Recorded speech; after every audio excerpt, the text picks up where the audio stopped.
Gente, estamos aqui hoje para o último episódio dessa pequena série aí, que a gente, como expliquei para vocês, a gente está quebrando essa série da vida de Jesus em pequenas partes, para a gente poder esmiuçar os temas e, cronologicamente, avançar no conhecimento da vida de Jesus, tirando lições práticas a respeito da vida de quem ele é, daquilo que ele foi, daquilo que ele representou e representa, também procurando trazer aí uma visão geral da vida dele, de por onde ele andou, o que ele fez, episódios interessantes a respeito de sua vida. E hoje a gente está hoje aqui para o último episódio da parte que a gente separou como o agir do Deus visível. O agir do Deus visível. Então hoje a gente tem o último capítulo, que é o Esqueceram de Mim. E aí eu já deixo um spoiler para você. Ficou definido o nome, pode falar aquele nome que ficou como último na conversa. Pastores, façam assim para mim ou não?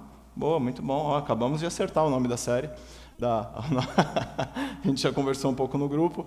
Na semana que vem a gente começa com um outro pedaço da série, Ministério de Jesus na Palestina, entre poeira e promessas. Jesus na Palestina.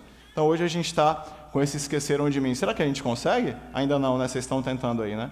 Bacana. Let's go. Vamos sem mesmo. Você pode abrir a sua Bíblia aí por enquanto, em Lucas 2, o trecho que a gente vai ler é do 41 ao 52. Gente, nos anos aí de 1990, quem já tinha 15 anos aí em 90, mais ou menos, por aí? Quem era adolescente em 90? Adolescente em 90. Quem era adulto já em 90? Foi lançado o filme Esqueceram de Mim, vocês lembram disso aí? Naquela época não tinha tanto negócio de TV a cabo, de Netflix, de Amazon, né? Então a gente era obrigado a assistir o que tinha, né? E aí quase todo Natal era meio que tradição de ter o Esqueceram de Mim. Há um tempo mais atrás, na época do Adilson, era o Mágico de Oz. Quem pegou essa época? Diretão o Mágico de Oz, lembra disso? Essa época eu era bem pequenininho. A Nilza assistiu o Mágico de Oz. Depois eu Esqueceram de Mim, ficou mó tempão. E ele retrata a história de uma família, né, que na época de Natal foi viajar para Paris, e naquela correria ali, que a viagem causou, o estresse, arrumar mala, um monte de coisa para fazer, eles acabaram esquecendo um dos filhos, que era o Kevin McAllister, quem lembra? Foi o filme que lançou o Macaulay Culkin. O Macaulay Culkin deve estar com 72 anos hoje já. Foi o filme que lançou o Macaulay Culkin. E aí ele é um adolescente, né, um pré-adolescente, na verdade, que tem que ficar em casa para defender a sua casa lá contra 2 ladrões. Aí fiquei pensando, Esqueceram de Mim, né? É o tema que a gente tinha para hoje. Tentar fazer um link nesse sentido, de forma que a gente aprecie o que o texto diz, sem fugir do texto, e tire algumas mensagens práticas. A coincidência do filme termina aí, porque o Kevin McAllister era um menino pecador, como todos nós, e ele tinha que defender a sua casa, o seu bem, e fez isso até que seus pais voltassem. A nossa história é bem diferente, né? Quem foi esquecido foi Deus encarnado, foi Jesus Cristo, aquele que se dissipou de toda a sua glória, e ao invés de defender a sua casa de 2 ladrões, no fim da sua vida, ele entrega a sua própria vida entre 2 ladrões. Então, é desse episódio que a gente vai contar, bem centralizado no esquecimento de José e Maria ali, em Jerusalém, na volta de Jerusalém, após a celebração da Páscoa. É nisso que a gente vai focar. Vocês conseguem passar? Ah, deu certo? Ó, bacana. Gente, só para espantar o frio, uma salva de palmas para a nossa mídia aí, por favor. Obrigado, Lucas. Muito bom, hein? Top, vamos testar aqui, ó. Ó, agora foi. Bacana. Uma das coisas que eu fiquei pensando sobre esse contexto, né? E queria trazer para você entender um pouco da importância de por que eles precisaram fazer essa viagem, né? E eu marquei apenas 3 coisas, eu procuro até ser bem rápido hoje e bem prático. Para você ter uma ideia, era uma das 3 festas obrigatórias que todo judeu adulto deveria participar por ano. Então nós tínhamos ali a Páscoa, Pentecostes e Tabernáculo. Essas eram as 3 festas que o judeu adulto, e adulto, quando eu falo adulto religiosamente, porque o adulto para o judeu ele era após os 13 anos, religiosamente falando. Assim que ele passava por uma cerimônia chamada Bar Mitzvah, então ele era iniciado ali na vida adulta religiosa. E aí ele precisava obrigatoriamente frequentar essas 3 festas em Jerusalém. Então, de qualquer lugar que ele estivesse morando, eles faziam uma peregrinação para Jerusalém para a celebração dessas festas. Vários comentaristas acabam dizendo que existia uma preferência pela Páscoa, porque muitos moravam longe, uma viagem cansativa, uma viagem que envolvia subida, um local difícil, região montanhosa da Judéia. Então o pessoal tinha um apego emocional pela Páscoa e acabava sendo a festa mais frequentada, onde tinha ali um número de pessoas gigantesco, e a gente pode falar um pouquinho sobre isso daqui a pouco. Era a tradição de que a família, 1 ano antes, já levasse o seu pré-adolescente ali, o seu menino de 12 anos, para que no próximo ano ele já fosse iniciado, ele já fosse ali com a maioridade religiosa. Então ele passava, quando tinha 12 anos, que foi o caso de Jesus nesse texto, para observar ali a questão da viagem, da peregrinação, o terreno, como que ele ia se comportar, para que no próximo ano, então, ele já estivesse junto com a família, cumprindo também a sua obrigação religiosa. A gente pode ler o texto? Todos já estão prontos aí? Consegue pôr ou não consegue? Lucas 2, do 41 ao 52, eu gosto de ler na NVT. Consegue jogar aqui para mim também? Ó, boa. Todos os anos, os pais de Jesus iam a Jerusalém para a festa da Páscoa.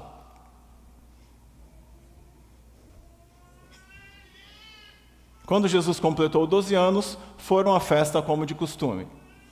Terminada a celebração, partiram de volta para Nazaré, mas Jesus ficou para trás em Jerusalém, sem que os seus pais notassem sua falta. Pensaram que ele estivesse entre os demais viajantes, mas depois de caminharem um dia inteiro, começaram a procurá-lo entre os parentes e amigos.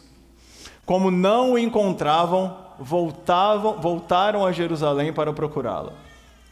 Por fim, depois de 3 dias, acharam Jesus no templo, sentado entre os mestres da lei, ouvindo-os e fazendo perguntas. Todos os que ouviam se admiravam do seu entendimento e das suas respostas. Quando o viram, seus pais ficaram perplexos. Sua mãe lhe disse: Filho, por que você fez isso conosco? Seu pai e eu estamos aflitos procurando você por toda parte. Mas por que me procuravam? Perguntou ele. Não sabiam que eu devia estar na casa do meu pai? Não entenderam, porém, o que ele quis dizer. Então voltou com os pais para Nazaré e lhes era obediente. Sua mãe guardava todas essas coisas no coração. Jesus crescia em sabedoria, em estatura e no favor de Deus e das pessoas. Pai, te agradecemos por esse tempo, pedimos que a tua palavra seja exposta e que em nome de Jesus o teu Espírito Santo encontre lugar no nosso coração. Obrigado por esse tempo e pela tua igreja reunida em nome de Jesus. Amém. Quando eu fiquei pensando nesse texto, eu fiquei, cara, é um texto curto, a princípio tem pouca coisa para ser estudada e passada, mas eu fiz algumas perguntas. As perguntas que eu fiz foram as seguintes: por que Lucas escreveu isso? Qual era a intenção dele de colocar esse pedacinho aí? Na verdade é o único pedaço que fala desse período de infância de Jesus. Então qual a intenção de Lucas? De fazer esse recorte e deixar esses versos ali falando dessa experiência bem específica de Jesus com 12 anos. Por quê? Aí eu também fiquei pensando assim, cara, José e Maria, aconteceu um negócio muito especial com esse povo. A gente já viu nas outras mensagens aqui, né? Já ouvimos Maria, como ela foi visitada, aquele lance especial. Já vimos José, tudo que aconteceu, uma história marcante. Ou seja, eles só tinham essa missão: cuidar de Jesus. Eu fiquei me perguntando, por que eles esqueceram Jesus, se essa era a missão? Eles foram para a Páscoa, que era um símbolo de Jesus, daquilo que haveria que acontecer, que Jesus seria esse símbolo maior da Páscoa, mas eles esqueceram Jesus. Eu falei, por que eles esqueceram Jesus? E a outra pergunta que eu sempre faço quando estou estudando um texto, porque a minha última sessão é do domingo para a segunda, né? Então eu gosto de saber O que a gente faz com isso amanhã? O que isso tem a ver com a gente? Como a gente pode crescer com essa história, com esse recorte da vida de Jesus? E como isso pode influenciar a gente a ser sal e luz, a ser bênção e a viver essa vida de peregrinação aqui que temos enquanto homens e mulheres de Deus. E eu encontrei algumas respostas aqui, e a minha intenção é que nesse tempinho que a gente vai ter, eu traga essas respostas que estão na palavra e que de repente elas possam abençoar a sua vida também. Beleza? Podemos ir então? Bacana. Primeira questão é a seguinte: por que Lucas escreveu isso? Por que esse recorte divino dessa parte da adolescência de Jesus? E a primeira resposta que eu encontrei foi para revelar a natureza divina. Lucas queria deixar claro que Jesus não estava se tornando o Filho de Deus. Jesus era Deus, com seus 12 anos. É a primeira fala de Jesus escrita. A primeira coisa que Jesus falou é Jesus aparecendo mais novo, e a primeira coisa que ele fala, no verso 49, ele chama Deus de Pai. E quando a gente pega para ler esse texto e fala, ele chamou Deus de Pai, para nós é uma coisa, poxa, que legal, ele chamou Deus de Pai, a gente chama Deus de Pai também. Mas isso é interessante demais. Isso foi um lance muito disruptivo, muito diferente. Sabe por quê? Porque qualquer homem da velha aliança, que a gente ainda vivia, eles ainda viviam na época da velha aliança, do Velho Testamento nessa época, qualquer homem, ele poderia ir 3 vezes em Jerusalém nas festas, ele poderia ser um homem dedicado, ele podia cumprir Deuteronômio 6, de pegar o seu filho e explicar e andar no caminho e sentar e amarrar algo no braço para não deixar de ensinar a Torá para ele. Podia ser um cara ponta firme no nosso linguajar. Mas a última coisa do que ele chamaria Deus era de Pai. Porque a relação do judeu com Deus era uma relação sublime, porém distante. Para você ter uma ideia, a expressão pai no Velho Testamento, de Deus como pai, ela aparece 8 vezes, menos de 10 vezes. E todas elas está chamando Deus de pai de Israel. É um pai nacional, é um pai institucional. Ele não é um pai pessoal. Mas Jesus, ali naquela hora, quando a Maria chega e fala, menino, o que você fez? A gente está te procurando já faz um tempão. A expressão esperada seria, vocês deveriam imaginar que eu estaria aqui na casa do Altíssimo, ou na casa do Senhor dos Exércitos, ou na casa do grande El Shaddai. Mas Jesus traz outra palavra, ele traz o Abba. E esse Abba é o apelido carinhoso que você chama seu pai. Jesus transformou, vocês deveriam imaginar que eu estou aqui na casa do Altíssimo. Não, o que soou estranho foi que quando Maria chegou e falou, o que você está fazendo aí? Ele falou, vocês deveriam imaginar que eu estou aqui na casa do meu coroa. Vocês deveriam imaginar que eu estou na casa do papai. Vocês deveriam imaginar que eu tenho que cuidar das coisas dele. Então Lucas queria deixar claro para a gente que Jesus é Deus, ele não se tornou o Filho de Deus, ele tem essa natureza divina desde a sua infância, e ele deixa claro nessa parte, quando todos esperam uma palavra, ele fala, eu estou cuidando das coisas do meu papaizinho, do meu coroa, do meu barbudo, do meu gordinho, enfim, era uma expressão de intimidade que foi diferente, soou diferente.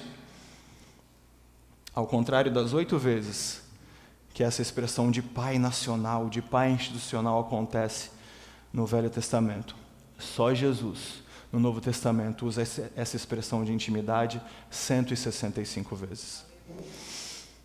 É um Deus relacional. É um Deus próximo. É um Deus que rompe a necessidade de rituais e abre a possibilidade de nós termos intimidade com Ele. É isso que Jesus quer mostrar. Eu estou chegando para mudar esse lance, eu estou chegando para tirar essa distância, eu estou chegando para ser a ponte, eu estou chegando para que assim como eu estou nele, vocês estejam em mim, e assim como ele é meu Abba, ele seja o Abba de vocês. É isso que Lucas quer mostrar. Sua identidade divina. Uma outra coisa que Lucas tem o desejo de mostrar, e que para a gente, às vezes, passando a olhos assim, mais acelerados, a gente não percebe, ou quando a gente não aprofunda um pouco no texto, é que dos versos 45 a 47, seus pais encontram ele e ele está conversando, ele está ouvindo e perguntando para os sábios. Ouvindo e perguntando. E a expressão é que todos se admiravam de como ele se portava, da sua autoridade, da sua sabedoria. É interessante porque essa sabedoria, ela não vinha de uma escola rabínica. Talvez quando você lê esse texto também, você pense, tá bom, Jesus era um garotinho inteligente, Jesus era um menino, aquele que fala mais, era um Telzinho, né? Tem uma resposta para tudo. Mas deixa eu explicar uma coisa para você. Jesus, com 12 anos, ele deveria estar no segundo ciclo de uma escola judaica. Uma escola judaica tinha 3 ciclos. Primeiro era o Beit Sefer, segundo é o Beit Talmud e o segundo Talmidim. Esse primeiro que eu falei significa casa do livro. Era dos 5 aos 10 anos. Essa criança tinha toda a sua rotina e diariamente ela ia para a sinagoga local e ela ficava com um rabino local estudando a Torá. 5 primeiros livros da Bíblia. Ela passava 5 anos decorando a Torá. E hoje a gente tem dificuldade de abrir em Deuteronômio. Mas eles passavam 5 anos, dos 5 aos 10 anos, decorando a Torá. Mas Jesus era para estar já no Beit Talmud, que era a casa do livro, que é dos 10 aos 15. E dos 10 aos 15, ele precisa decorar o Tanakh, o restante de todo o Velho Testamento. Mas quem passaria para essa segunda parte? Apenas os melhores da primeira parte. Era um funil extremamente estreito. Extremamente estreito. E aí o jovem que passasse nessa segunda fase da casa do livro, aos 15 anos, um funil somente os melhores, ele podia escolher um rabino e se tornar um talmidim. E aí quando ele escolhia o rabino, a vida dele mudava, porque aí ele já teria que andar atrás desse rabino. E sabe quanto tempo durava essa fase? Dos 15 até os 30 anos de idade. E o papel dele era ser como o rabino que ele acompanhava. Então quando Jesus chega agora com aquela fala, com aquela autoridade espiritual, não vindo de todo um treinamento desse, por quê? Quem participava dessas escolas rabínicas? Apenas pessoas abastadas, apenas pessoas da alta sociedade, porque se hoje nós tem um frisson quando a gente tem um menino que vira jogador de futebol, ou alguma outra coisa muito bacana que a sociedade fica olhando, para o povo judaico era ser seguidor de um rabino. Era ser o cara da época. Era uma ascensão religiosa, era uma ascensão social, era estar mais próximo do centro religioso, era ter alguém que participava, era bacana. Mas não para um molequinho lá de Nazaré. Vocês lembram, né? Quando o Vitor falou sobre Nazaré, não rolaria. É muito distante para um menino de Nazaré. Não rolaria.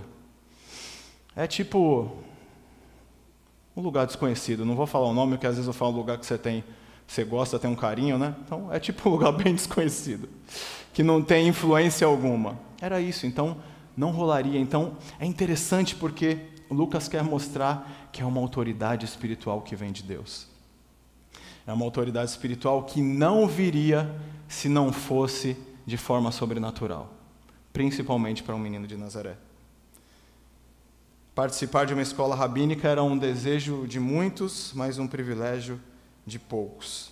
Mas é interessante que no verso 52, Lucas deixa claro para nós que esse menino que era 100% Deus, era também 100% homem.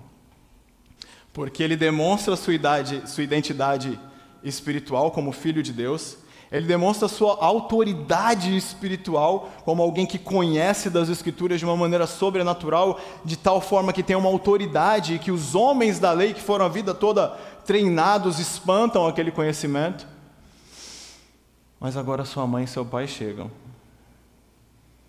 Ele abaixa a orelha e ele volta para casa com o papai e com a mamãe.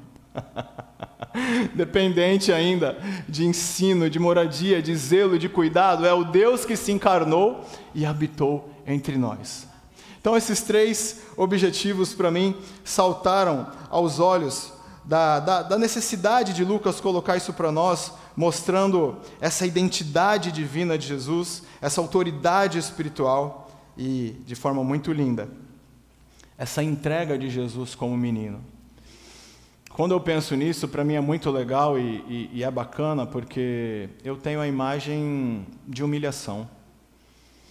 Porque a gente pode romantizar e pode pensar assim, poxa, ele veio, habitou entre nós e morreu, e que bonito.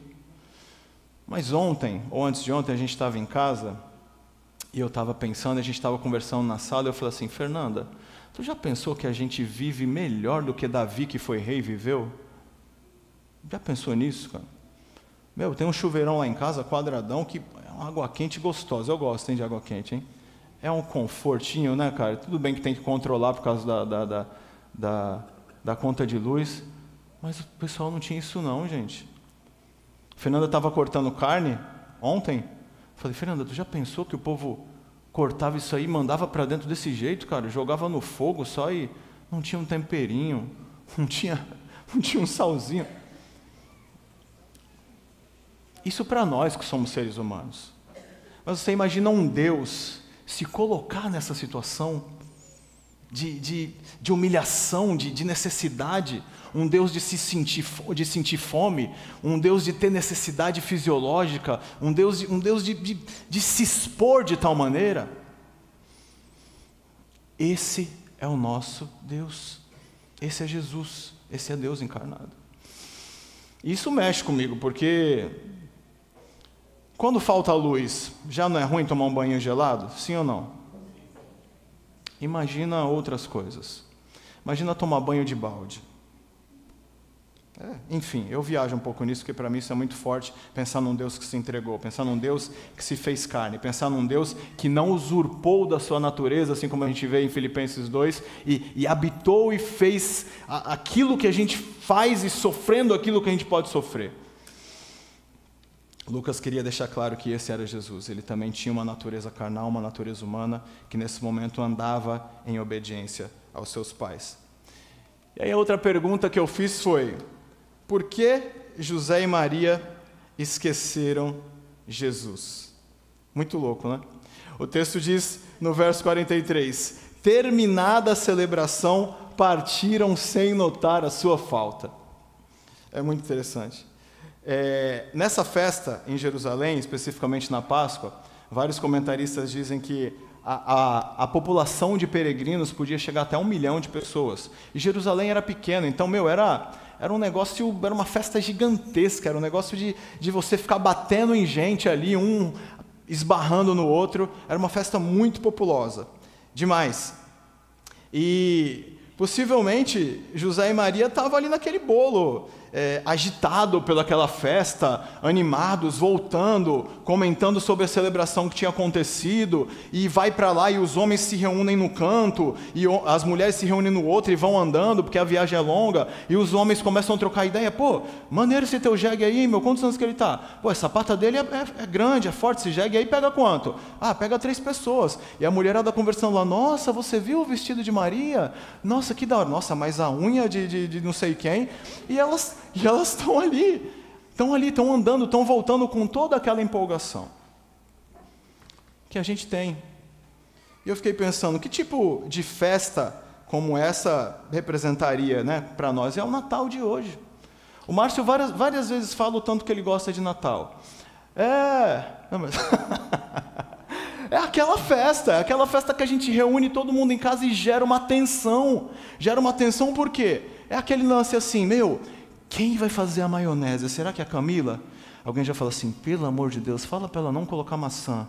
Aí outro já fala assim, eu só vou falar para ela não colocar maçã se tua mãe não trouxer o arroz com uva passa. E aí fica aquele negócio, aquela agitação, e a gente vai se perdendo nessa rotina e vai indo. A gente fica na expectativa, por exemplo, ali naquela família que eu faço parte, a gente fica na expectativa, será que a tia Zildete vai trazer Fala! A tia Zildete traz o quê? Pô, a lasanha de bacalhau, vocês estão de sacanagem. Pô, a gente fica, será que a tia Zildete vai trazer a lasanha de bacalhau? E aí ela leva a lasanha de bacalhau. E depois, caramba, esse ano estava da hora a lasanha de bacalhau. E aquilo que tinha um significado gigantesco passa despercebido e a gente se distrai pela rotina religiosa. E uma das coisas que pode ter acontecido com José e Maria foi isso. Eles se distraíram por uma rotina religiosa. Se distraíram, como homem e mulher pecadores que eram. Se distraíram naquele vucu-vucu. Conversa vai, conversa vem. Homens de um lado, homens do outro. Jesus deve estar brincando lá com Daniel. Camila e Cristiano estão ali, Daniel deve estar lá junto com o Daniel. Não, está lá. Deixa eu ver. O Jadson está lá. Não, peraí, deixa eu ver. É a Denise. Então deve estar por perto lá, os meninos deles estão lá também. Vamos embora.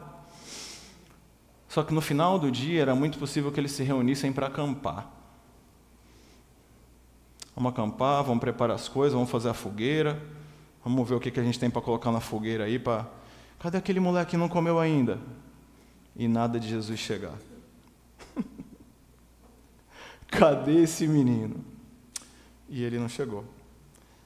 Então, a distração religiosa, o agito da religião, pode ter sido uma das coisas que fez com que José e Maria tivessem esquecido Jesus. Esse agito que muitas vezes a gente vive, esse desvirtuar do objetivo que naturalmente a época vai trazendo para a gente. É uma coisa louca, você passa ali em São Vicente nessa época de final de ano, você para conversar, todo mundo reclama de grana, você passa em São Vicente no centro, você não anda, cara. É um comprando um lado, outro comprando o outro, é a mulher gritando no teu ouvido, chip da TIM, e vai, mano. É muita. Mas separa, não, a gente não tem dinheiro. Mas qual é o motivo da gente estar aqui? É comprar, é uma distração religiosa, é uma distração por conta de uma rotina que é capaz da gente deixar Jesus para trás. É capaz da gente frequentar, é capaz da gente estar agitado, repetindo ritos religiosos, é capaz da gente estar todo domingo aqui, cantando músicas, decorando letras, ouvindo uma mensagem, e Jesus ter ficado para trás. Por conta da nossa distração religiosa. Por conta da gente estar todo domingo batendo cartão. Por conta da gente estar todo domingo distraídos. Por que roupa que eu vou, que horas que eu saio, eu vou tomar café antes, e Jesus ficou para trás. Eles estavam lá, repetindo algo, cumprindo uma liturgia, mas eles esqueceram o principal. Esqueceram Jesus. Toma cuidado então, porque a gente pode estar de vez em quando sendo enganado pela distração e pela rotina. Principalmente em tempos onde a gente vive uma época que muitas igrejas têm o desejo de realmente distrair os seus membros. Toma cuidado, tá? Se você vai numa igreja, se você vai numa conferência, você vai numa... Eu gosto, tá, gente? Conferência muito boa, eu gosto, mas toma cuidado. Se você for numa conferência onde você saia lá empoderada e não crendo numa dependência e num Deus de poder, se você sair de uma conferência mais apaixonada por você do que por Deus, você pode estar sendo distraído e Jesus está ficando para trás. Cuidado, se você for numa conferência de homens e você sair se sentindo mais forte do que um nojento, fraco, que carece da graça de Deus, você pode estar sendo distraído e Deus pode estar ficando para trás. Jesus pode estar ficando para trás. E aí, diante da nossa grande agitação, da nossa grande festa, da nossa placa de seja bem-vindo, de tudo aquilo que a gente faz, Jesus pode olhar para nós e falar: esqueceram de mim. Uma outra coisa que eu penso que talvez pode ter acontecido com eles foi simplesmente a suposição de que Jesus está conosco. Jesus está conosco.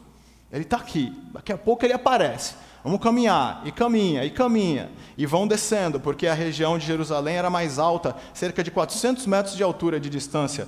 Nazaré tinha 350, Jerusalém tinha 750, então era uma viagem que envolvia subida. Nesse caso eles estão voltando, estão pegando a primeira parte, a última parte era mais difícil, que era mais subida. Então eles estão descendo ali, e você sabe, né? Não era igual hoje não, tá, gente? Dá uma viajada e dificulta esse negócio aí. Era trilha, era árido, era seco, era difícil.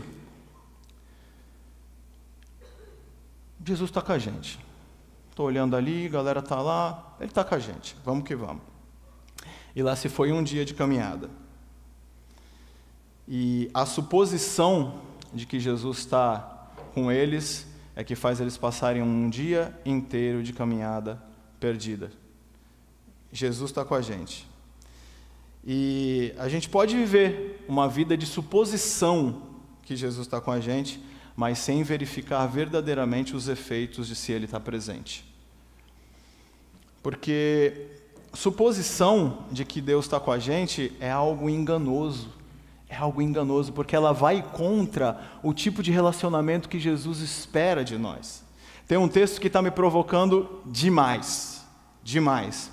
Esse texto eu preguei aqui em 2018, no Tadel. Quem estava aqui em 2018 no Tadel? Então certamente você vai lembrar. Tô brincando. Eu sei que o Neto estava, que o Neto trouxe água para mim, que eu fui assistir a... Você não, o Netinho estava, que ele trouxe um copo de água enquanto eu falava. Mas esse texto, ele me pegou demais, porque lendo ele agora, e falei dele recentemente numa outra igreja, isso tem mexido comigo e tem me perturbado, porque esse texto ele vai muito contra esse lance da suposição de que Jesus está comigo, de que Ele está perto, porque Ele exige de nós uma atitude. E esse texto ele é João 15.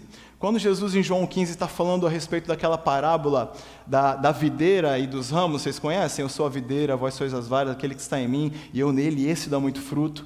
A palavra permanecer ali vai aparecer um monte de vezes. Pega lá esse texto e dá uma olhada. Um monte de vezes.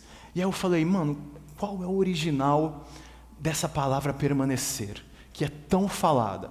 E aí fui verificar o que significava esse permanecer. E aí depois disso eu criei esse relacionamento 3P.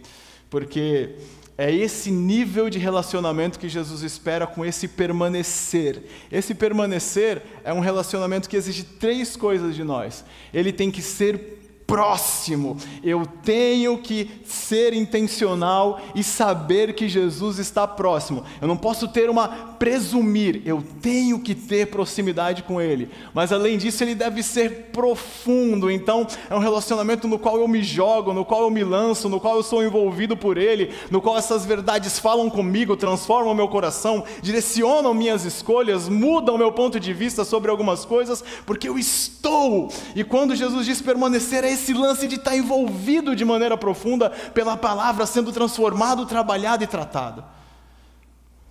Mas também um relacionamento permanente. Amém. Seu relacionamento com Jesus está sendo 3P?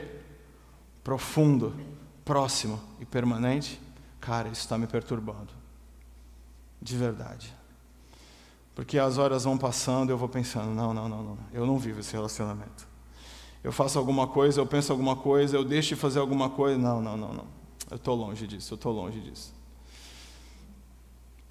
E supor que Jesus está perto não casa com esse relacionamento. Porque se você tem esse nível de relacionamento e de proximidade, você não supõe. Você vê, você sente e você exala os frutos e o perfume desse relacionamento. Porque como eu disse em 2018, quando duas pessoas estão juntas, elas têm um relacionamento de intimidade, de profundidade, elas acabam se influenciando. Mas pense uma coisa, eu e você jamais seremos capazes de influenciar Jesus. Então quando permanecemos com Ele, só existe um resultado: nossa natureza ser influenciada pela natureza dEle, e vivermos como Ele viveu, e falarmos como Ele falou, e sentirmos como Ele sentiu. Mas quem são aqueles que permanecem de maneira próxima, profunda e permanente?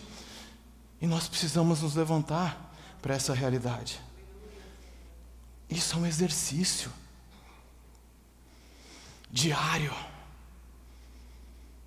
provocador, desafiador, praticamente impossível se o Espírito não for com a gente.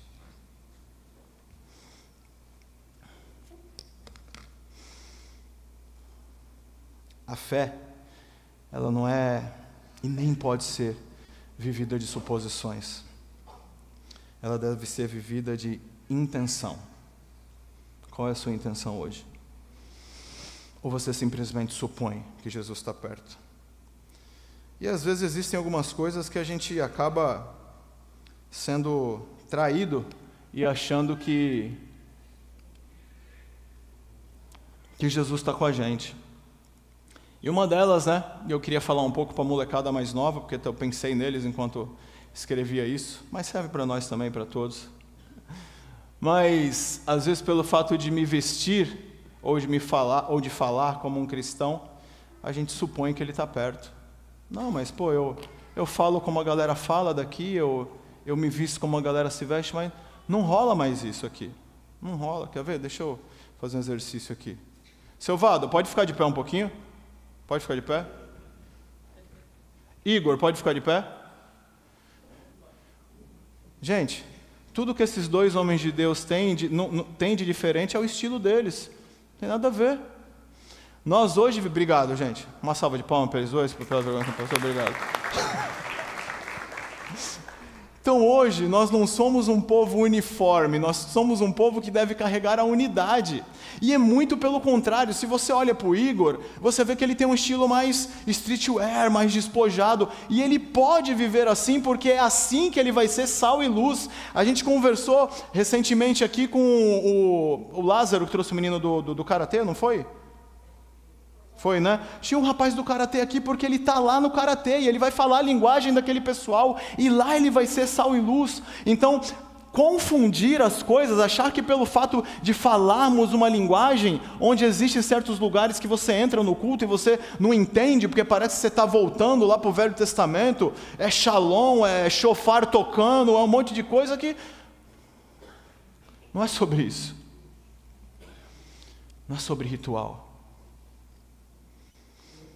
Não é sobre parecer algo, é sobre obedecer.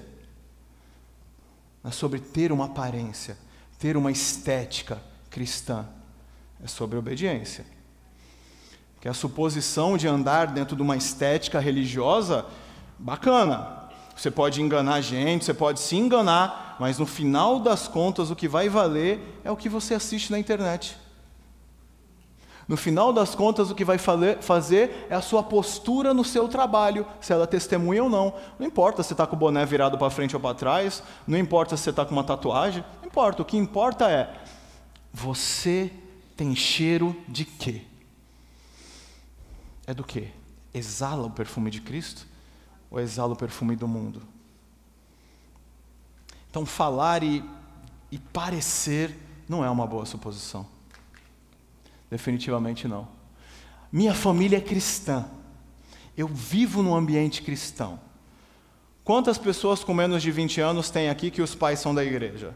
Menos de 20 anos, pais da igreja. Top, algumas.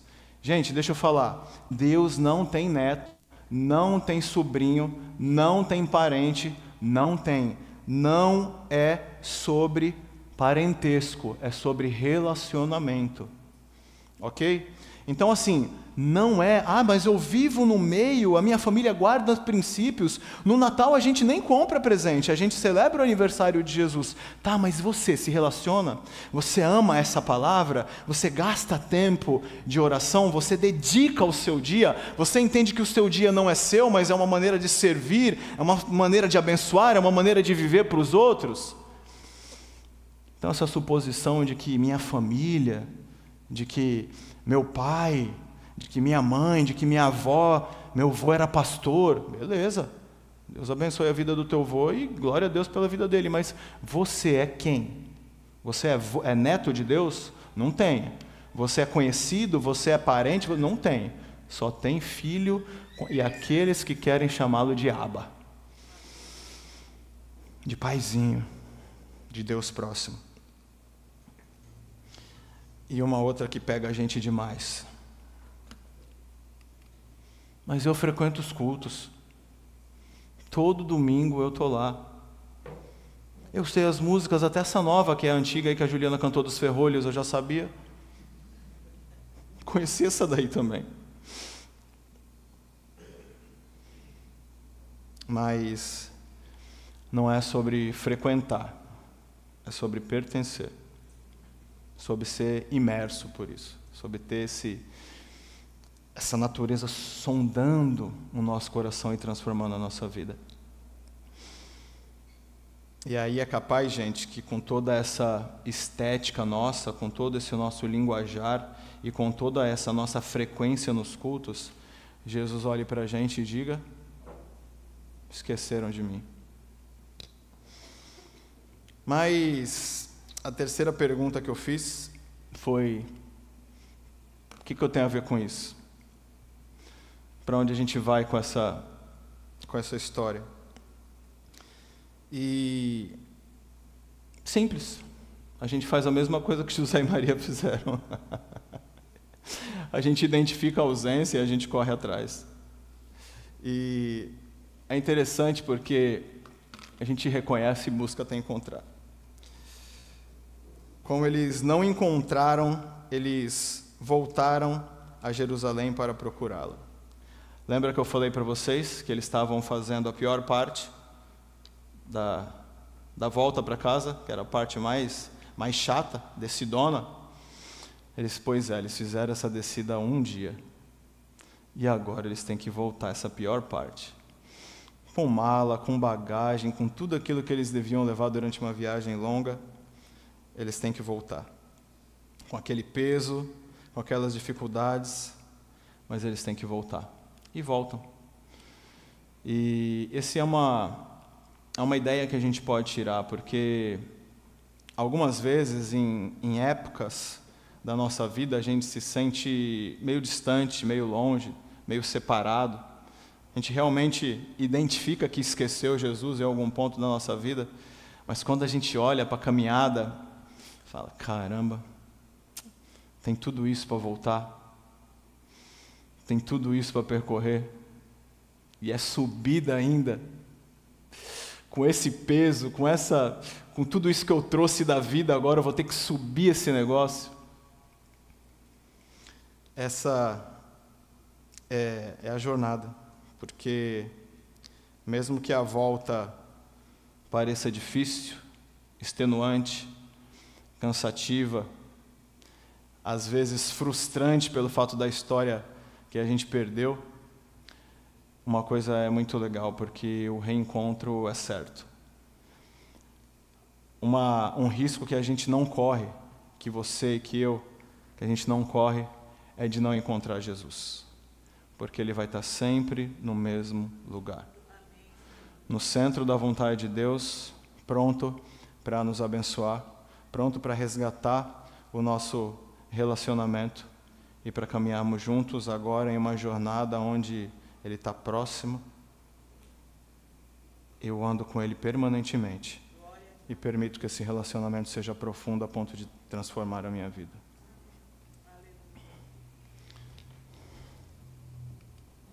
Do domingo para a segunda, Lucas deixa claro quem Jesus é.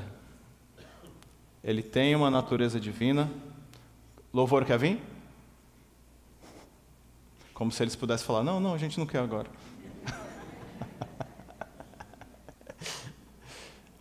Jesus, Lucas deixa claro, Jesus é Deus. Ele tem uma natureza divina, Ele tem uma autoridade espiritual, Ele tem uma natureza humana.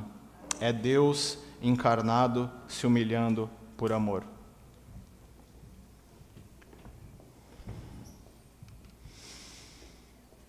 A gente pode esquecer de Jesus por conta da distração e de falsas suposições. E só tem uma coisa que vai fazer você melhorar nisso, tá, gente?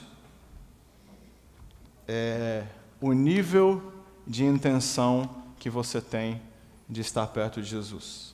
É o nível de, como a gente está falando por aí, no militarismo, não sei se em algum lugar vocês estão usando, mas a gente está chamando, é o nível de querência. Vamos querer? Vamos querer. Senão, a gente vai ficar supondo. Não, pô, todo domingo eu estou lá. Ah, Jesus está aí, pô. Não, pô, mas eu estou sempre com a galera. Eu vou para a cela. Ah, Jesus está aí, pô. Está aí.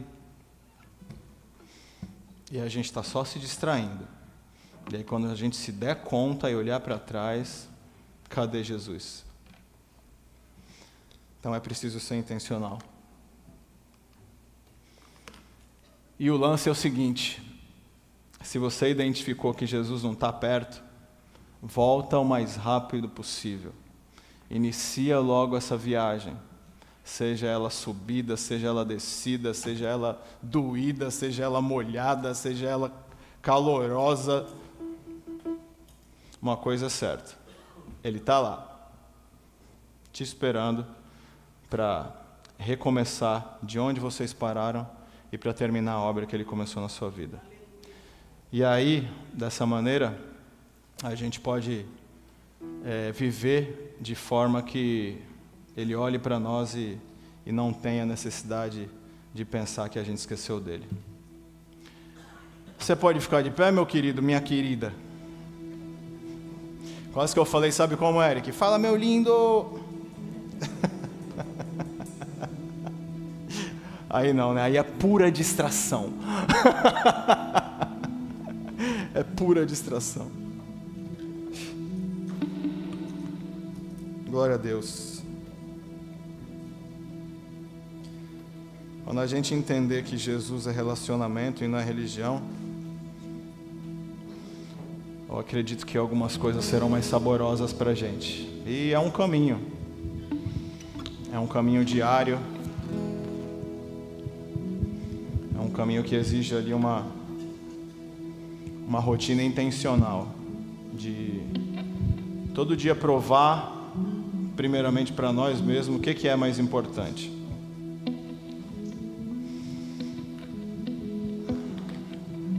Que a verdade é essa, é tão simples quanto 2 mais 2, 4. Olha onde está teu coração e você vai saber se Jesus está perto ou se Jesus foi esquecido. A gente podia resumir todo esse tempo nisso. É simples assim. Quais são as tuas vontades, os teus desejos, as tuas expectativas? O que faz teu coração arder? O que faz você esboçar um sorriso do nada? O que faz você acordar e falar, caramba, que da hora.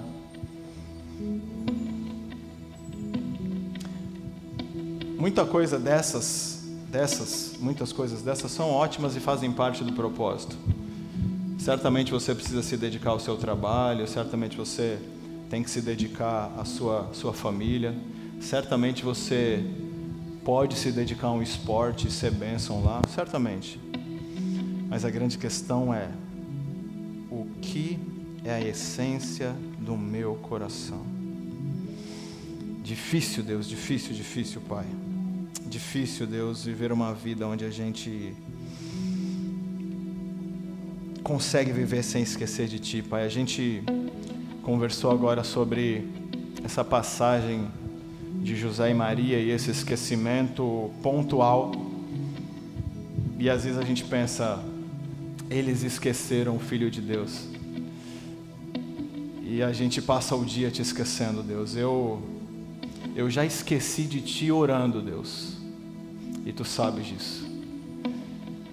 E eu peço em nome de Jesus, transforma a nossa vida, Pai. Ajuda a gente a viver um relacionamento próximo, profundo e permanente contigo, Deus.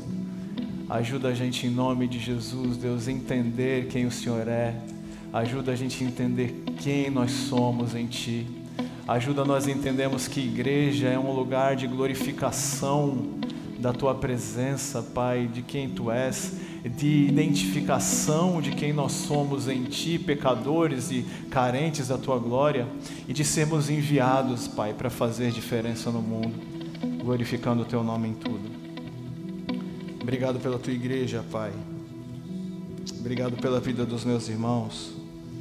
Obrigado porque nós podemos Te encontrar sempre, mesmo quando esquecemos do Senhor. Ajuda a gente, por favor, não deixa, Pai, a distração, Pai, fazer a gente perder o rumo, não deixa a distração fazer a gente perder a qualidade da nossa vida e do nosso relacionamento contigo, Pai.